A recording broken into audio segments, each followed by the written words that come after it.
In this video we learn how a cycles table is recalculated. I duplicate the tab. Here we have a cycles table.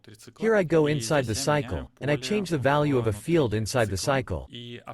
Any change inside the cycle, after all the changes in all tables in the cycle have happened, caused by the relative use of data by the tables inside the cycle, there is a one-time recalculation of the row relating to that cycle in the cycles table.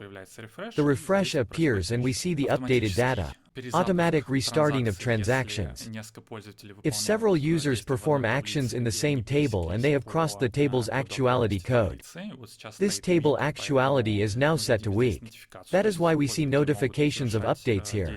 Users can perform actions in different cycles, and if they overlap when they save changes in this table, one of them will have a restart of everything he did inside the cycle.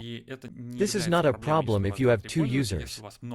If you have many users, or there is a very heavy recalculation inside a cycle, there are some calculations that take several seconds. That is, then there is a big chance that actions of different users will overlap and one or more users will be slowed down by restarting, by actuality, of this table. Then we have to go to the cycles table settings and put not just non-showing, none, but disable it all. Very often for such central main lines it is set to disable to observe changes.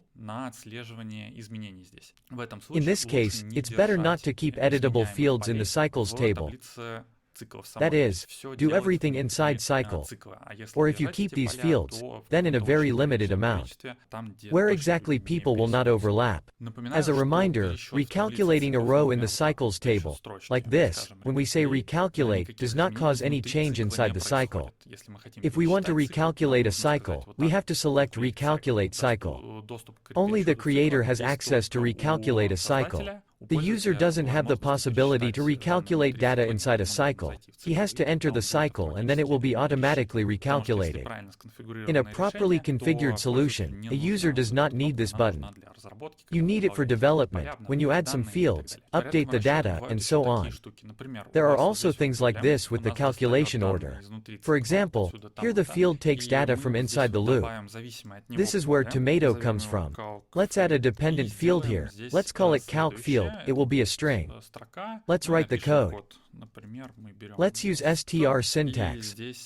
Take value data from cycle, plus. Let's take a double plus and calc.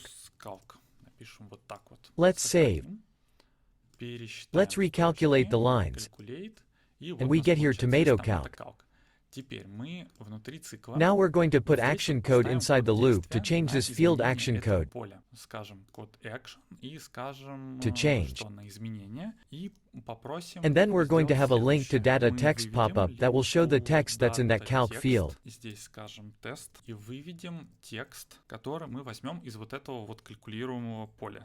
Select from cycles field calc field where it turns out that we need to take the number of the current cycle.